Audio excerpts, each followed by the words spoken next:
जरूरी सूचना है आप सभी स्टूडेंट्स के लिए, स्टडी फॉर सिविल सर्विसेज का Android app Google play store में आ चुका है, उसको प्लीज तुरंत इंस्टॉल कर लीजिए।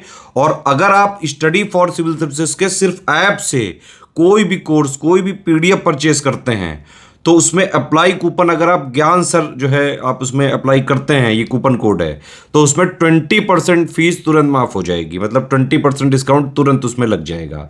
ज्ञान सर लिखना है, नॉर्मली ज्ञान सर स्मॉल लेटर में है सब कुछ, कोई स्पेस नहीं, कोई कॉलम नहीं, सिर्फ ज्ञान सर, GYANSIR। इस तरह से अगर कूपन कोड लगाते हैं आप ऐप में बाई करने से पहले, जो अप्लाई कूपन वाले में आता है, तो 20% का डिस्काउंट तुरंत मिलेगा। वीडियो देखिए। दोस्तों देखिए 22 दिसंबर को है आपका पेपर, ठीक है। अब इसमें आपको सीसैट भी आता है, बहुत लोग तो ये भूल ही चुके हैं कि आपको सीसैट की भी तैयारी करनी है। अब पहली चीज तो ये समझो कि जो आपका सीसैट का पेपर है, इसे हम लोग GS2 भी बोल देते हैं, ठीक है। इसमें आपके 100 क्वेश्चन आते हैं, ठीक। जो GS पेपर 1 है, इसमें आपको 150 क्वेश्चन देखने को मिलते हैं जो आपके 200 नंबर के होते हैं। कितने के? 200 नंबर के जो आपके होते हैं, ठीक। और जो 100 क्वेश्चन इसमें ये आपके ये हैं 200 मार्क्स का, मतलब क्या है, एक क्वेश्चन यहाँ पे जो है ये आपके 2 मार्क्स का है। और इसमें आपको क्वालिफाई करना होता है, मतलब इसका जो है नंबर कट ऑफ में नहीं जुड़ते हैं, कट ऑफ पे जो जुड़ेंगे आपके GS1 वाले पेपर के। पहले पेपर आपका सीसैट वाला चेक होता है GS2, अगर इसमें आपने क्वालिफाई कर लिया तो GS1 आपका चेक होगा और फिर उस हिसाब से कट ऑफ बनता है। अब इसमें आपको क्वालिफाई करने के लिए क्या है, 33% मार्क्स लाने होते हैं, मतलब 100 क्वेश्चन में अगर आपने 33 क्वेश्चन आपने सही कर लिए नेट में, क्योंकि यहाँ पर नेगेटिव मार्किंग भी है इसमें, तो अंधा तुक्का नहीं चलेगा, ठीक है। जैसे नेगेटिव मार्किंग आपकी GS1 में है, वैसे ही आपकी GS2 सीसैट वाले पेपर में भी है।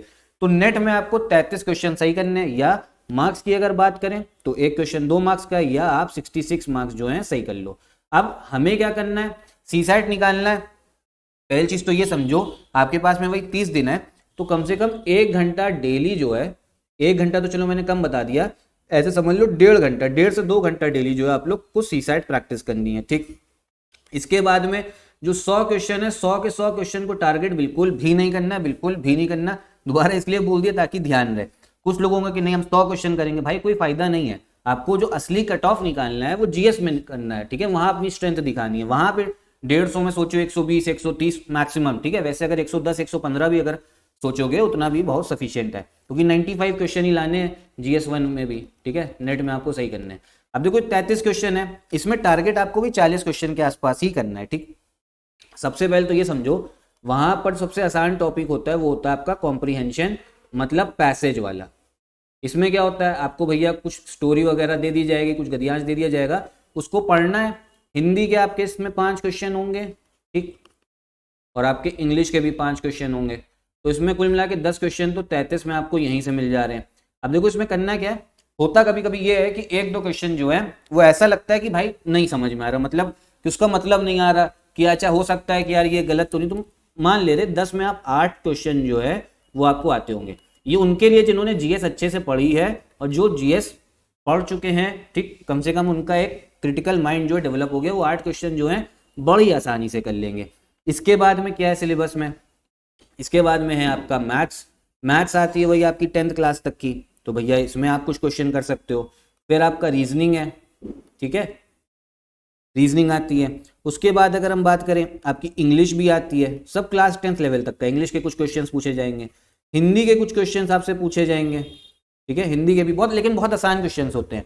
और फिर एक टॉपिक होता है आपका डिसीजन मेकिंग या इंटरपर्सनल स्किल्स बोल सकते हो, डिसीजन मेकिंग नहीं, ये इंटरपर्सनल स्किल, मतलब इसे कम्युनिकेशन स्किल भी बोलते हैं इस वाले टॉपिक को।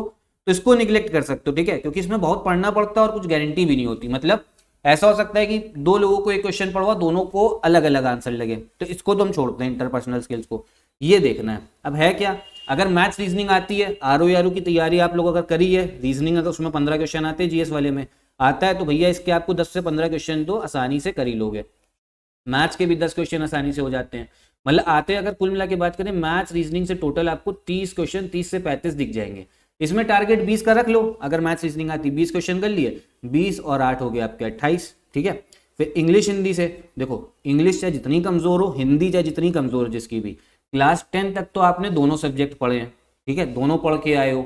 उसके बाद में जो पूछा जाएगा ना वो हिंदी का क्लास 10th लेवल का आता है, और क्लास 10th लेवल में भी मतलब एक होता है क्लास 10th लेवल में बहुत हार्ड, एक होता है बहुत आसान, तो आसानी देखने को मिलेगा।